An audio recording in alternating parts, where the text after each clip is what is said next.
Hi everyone, let's have a go at some past paper questions linked to ionic bonding.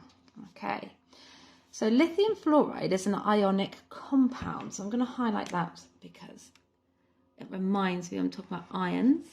It contains lithium cations and fluoride anions. Okay, interesting, cations and anions. Now if I remember, I'm just thinking about this, cation is a positively charged ion and an anion is negative. So I think I'm going to write that next to it. Cation is positive and anion is negative, just so I remember. The electronic configuration of a lithium atom and a fluorine atom are shown below. So these are the atoms, not the ions. So they don't have a charge. Okay. So complete figure 7 to show the electronic configuration and charges of the ions in lithium fluoride. Okay. So it says that was a lithium cation, so it must be positive. So I know the answer to that straight away. So positive or +1. Oh, well, I don't know it's 1 yet, but we will work out that it is. And the anion, so that is negative. Let's see what it's got. So if we have a look, we've got lithium. So it's positive, so it's lost, or it's got 1 electron in the outer shell, so it would have lost that 1. So that's why it's a positive 1. So I'm going to draw it out. In fact, I don't have to. I've got those 2. It's just missing that 1. I don't need to draw it in. I might do a space around here and put a plus on there, like I have done in this, or on this sheet here. Put a plus around, and then it says we've got fluoride anions. So if we count here, 1, 2, 3, 4, 5, 6, 7. So it wants to have 8. It would have got the 8th one from here.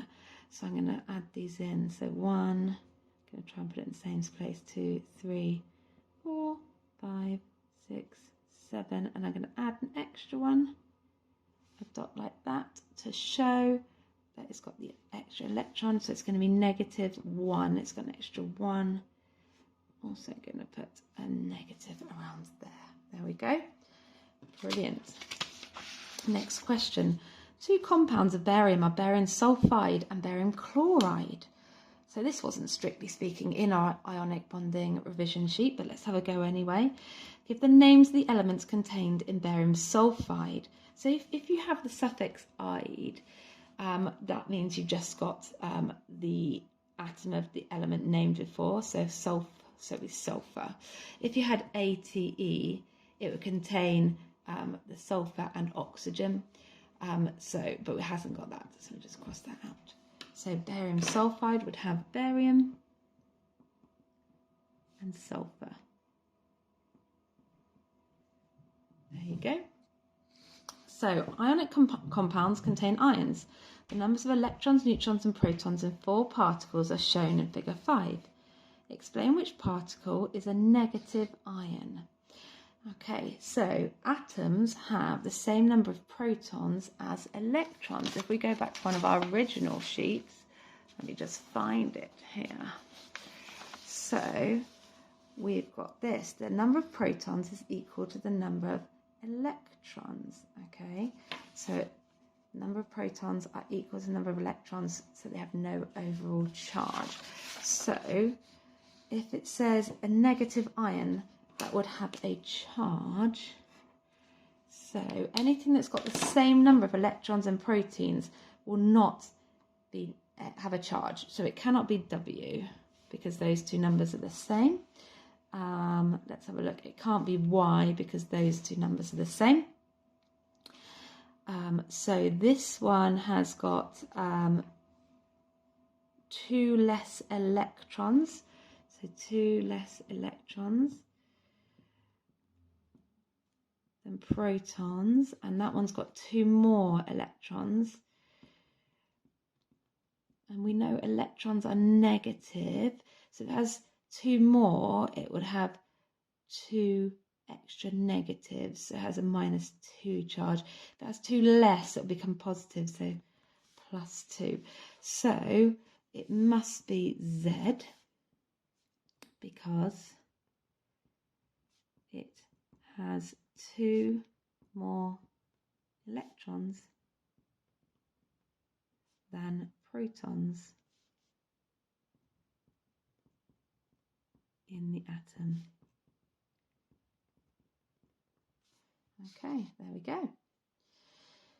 Next question. Barium sulfate contains barium ions Ba2+ and sulfate SO4-. Give the formula of barium sulfate. Okay, so let's have a look at this. So we've done ones like that before. Look, where they've got 2+ and 2- is balancing out. So let's have a look at what it's got. So we've got a 2+ here. And we've got a 2- there, so therefore they are equal, so they balance each other out. So you just write it out without the 2+ or 2-, BaSO4.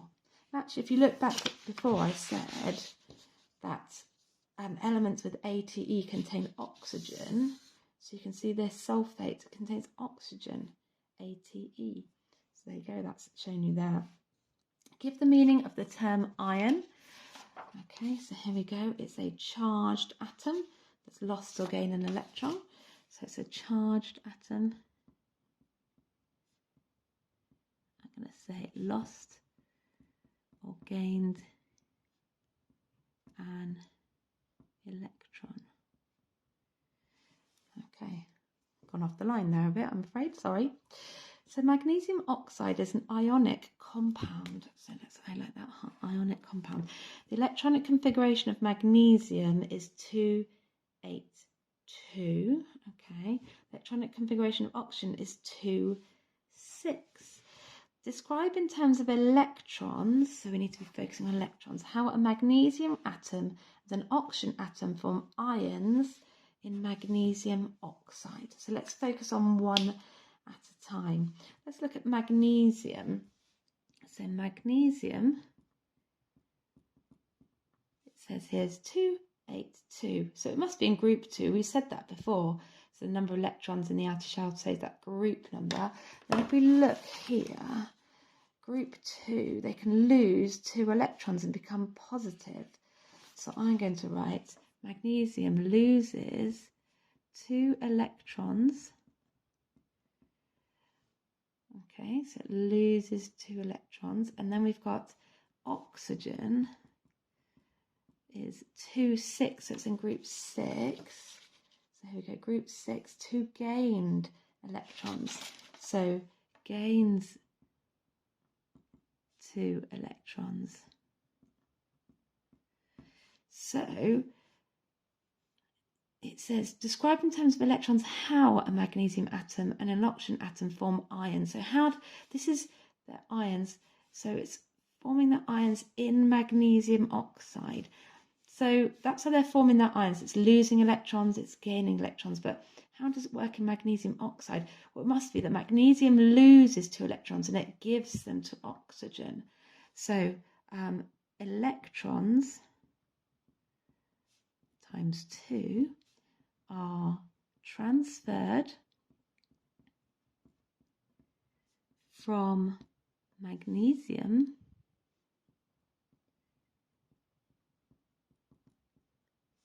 to oxygen. There you go. That's how it forms an ion in the oxide.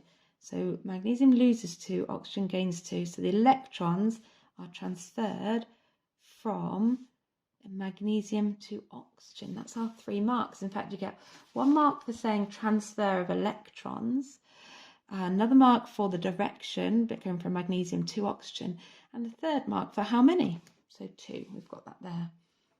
And the last one, so this strictly speaking again isn't part of what we've talked about in ionic bonding, but it's something that's quite straightforward and we can work out. So calculate the relative formula mass. So formula mass of magnesium oxide, MgO. So formula, so that's a formula. It's got 2 or more atoms of different elements in it. And I want the mass, how heavy it is. So we've got the relative atomic masses of these. So it must be something to do with it. Well, magnesium oxide has got 1 Mg and 1 O. Mg weighs 24. Oxygen equals 16. There's 1 of each, so we do 24 plus 16.